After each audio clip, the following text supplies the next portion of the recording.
Doctor صاحب یہ بتائیں کہ ایک الزام لگایا جاتا ہے کہ جو حماس ہے اس کو ایران کی طرف سے سپورٹ کیا جاتا ہے، حزب اللہ کے بارے میں بھی کہا جاتا ہے ایران آپ کو سپورٹ کرتا ہے، تو یہ جو ایک مشکل وقت آیا، فلسطینیوں پہ 20,000 سے زیادہ فلسطینی شہید ہو گئے، تو اس میں جو ایران ہے وہ کیا پوری طرح آپ کے ساتھ کھڑا ہوا ہے؟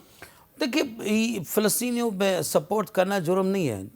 جناح صاحب نے کہ ایک مقرر فنڈ امین الحسینی کے ہاتھ میں دے دیا ہے، اور اگر اس وقت فلسطین فنڈ، جی فلسطین فنڈ ہے، وہ بھی اس زمانہ ہے، وہ انگریزوں کے خلاف. آپ خود اندازہ لگا لیں کہ ہی فیلز کہ جی ہمارا ڈیوٹی بنتا ہے دیکھیے اس چیز کو بنانے کا، سپورٹ کرنا. تو فلسطین کو سپورٹ کرنا کوئی جرم نہیں ہے، عزت ہے.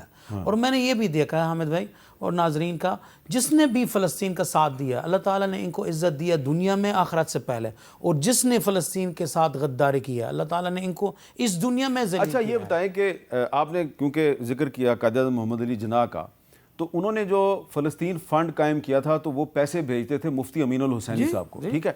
اب مفتی امین الحسینی صاحب جو ہیں ان کو برٹش گورنمنٹ نے ٹیررسٹ ڈکلیئر کیا تھا، موسٹ وانٹڈ پرسن، اور سی آئی اے کی کچھ ڈی کلاسیفائڈ رپورٹس ہیں ان میں بھی کہا گیا کہ جی مفتی امین الحسینی جو ہے یہ چھپتا پھرتا ہے پوری دنیا میں اور یہ وانٹڈ ہے، سیکنڈ ورلڈ وار کے کرائمز میں یہ وانٹڈ ہے. مفتی امین الحسینی صاحب جو ہیں ان سے برطانوی حکومت جو ہے وہ ان سے اتنی نفرت کیوں کرتی تھی اور قائد اعظم ان سے اتنی محبت کیوں کرتے تھے؟ کیونکہ حق اور باطل کی بات ہوتا ہے. قائد اعظم صاحب کا جو ڈیپ انڈرسٹینڈنگ ہے فلسطین کے معاملہ میں، کہ مفتی امین الحسینی کے علامہ اقبال کا دوست بھی رہا، تو وہ بھی ان کے سفر بھی ہوتا ہے. مفتی امین الحسینی صاحب نے علامہ اقبال کو دسمبر 1931 میں مسجد اقصیٰ میں بلایا تھا. ایگزیکٹلی. میں نے مفتی امین الحسینی صاحب کے تصاویر بہاولپور میں دیکھا میوزیم میں. اچھا. عبدالوہاب اعظم کے ساتھ ہے کہ وہ جو سفیر سیریا کا تھا رہا، P H D scholar Urdu literature کا، جو علامہ اقبال کے شعر کو عربی شعر میں منتقل بھی کر گیا. ابھی آپ جا کر بھی دیکھ سکتے ہیں العباسیہ ریاست کے ساتھ اس وقت کے بہاولپور ہوتے تھے. دیکھیں یہ ڈیپ انڈرسٹینڈ ہے. آپ یہ چھوڑ دے کہ کر سکتے یا نہیں کر سکتے، لیکن آپ نے ان کو جواب دینا ہے. تو اسی لیے کہ آپ اپنے ایمان کے بارے میں بات کرنے ہیں. دوسری بات ہے امریکہ ہمیں کہ ٹیررسٹ قرار دیتے ہوئے کہ جی مطلب آپ کو خود ہی بھی پتا ہوتا ہے کہ وہ امریکہ کون ہے کہ جس کو یہ گڈ ایپل اور بیڈ ایپل کو کرنا. ویتنام کے جو مجرم ہیں یا ہیروشیما کے اوپر ناگازاکی کے اوپر کہ نیوکلیئر پمپ گرانے والے جو ادارے ہیں کہ وہ آپ کو یہ قرار دے سکتی کہ جی آپ ٹیررسٹ ہے یا مطلب آپ اچھا انسان ہیں.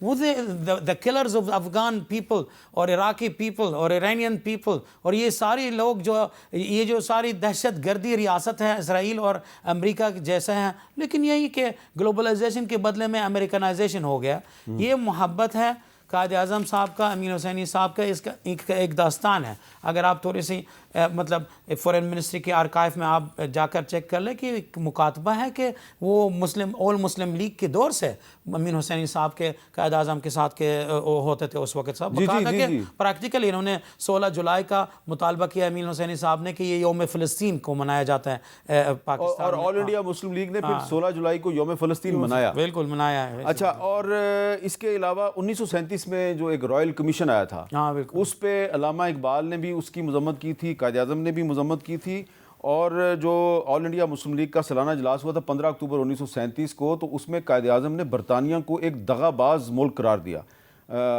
قائد اعظم دیکھیں اسرائیل قائم ہوا 1948 میں، اور قائد اعظم نے برطانیہ کو دغا باز یعنی کہ دھوکے باز قرار دیا 1937 میں. اور جو سالانہ اجلاس تھا 1937 میں آل انڈیا مسلم لیگ کا، اس میں جو بیلفور ڈیکلیریشن ہے اس کو مسلم لیگ نے ریجیکٹ کیا، اور رائل کمیشن کی جو سفارشات ہیں ان کو بھی ریجیکٹ کیا. لیکن اسی زمانے میں علامہ اقبال نے قائد اعظم کو کچھ خطوط لکھے تھے اور اس میں کہا کہ آپ آل انڈیا مسلم لیگ کی جو پالیسی ہے اس میں مسئلہ فلسطین کو بھی شامل کریں. اور علامہ اقبال نے ایک بات کہی تھی، اور وہ یہ تھی کہ مسلمان جو ہیں وہ عرب بادشاہوں کی جو فلسطین پہ جو پالیسی ہے اس پر اعتبار نہ کریں. یہ 1937 میں علامہ اقبال نے یہ بات کیوں کی تھی؟ کیونکہ اس زمانہ میں نیو ایمرجنگ عرب کنٹریز تھے کہ ایکسپیرینس نہیں ہے، اور کچھ حکام کے ساتھ ہے جو میں نے اور آپ نے اس دنیا میں جنم دیا، وہی ہم اس کو دیکھتے رہے ہیں. ابھی وہی کے حکام اور سربراہ اللہ ان کو ہدایت دے. ہم ان کو ووٹ دیتے ہوئے کہ ہمارا کچھ ڈیمانڈز ہوتے ہیں نا، تو آپ جا کر اسرائیل کو تسلیم کریں یا آپ جا کر کے کوئی غلط اکانومی یا پولیٹیکل پالیسی کے انجام دیں. تو اسی لیے کہ علامہ اقبال کے جو فلسفر ہے اور پاکستان کے تصور بنانے والا کہ ایک بہت بڑے فلانتھروپسٹ رہا, تو ہی نوز ویری ویل کہ جی مطلب اس پہ اعتبار نہیں کرنا. اور میں آپ کو یہ بھی بات بتاتا ہوں, پتہ نہیں اس کا موقع ہے یا نہیں ہے, کہ میں نے یہی باتیں ڈائریکٹلی سنی ہے قدیر خان صاحب سے ہے جی, ان کے گھر میں E7 میں, اللہ ان کو جنت نصیب کرے. جب انہوں نے میرا ایک چیف گیسٹ کے طور پہ کہ ہمارا پروگرامات فلسطین میں آتے تھے, تو وہ میں نے ریکویسٹ کیا تھا ایک پروگرام میں شرکت کرنا. کہتا خالد ہم آپ کے ساتھ ہیں, وہ اپنا لیفٹ ہینڈ کے ساتھ ایسے میرا اوپر کر رہے تھے, ہم آپ کے ساتھ ہیں, پاکستان کبھی اپنا جگہ سے نہیں ہٹے گا فلسطین کو سپورٹ کرنے سے, مگر آپ کے پرابلم ان لوگوں سے ہے. اچھا,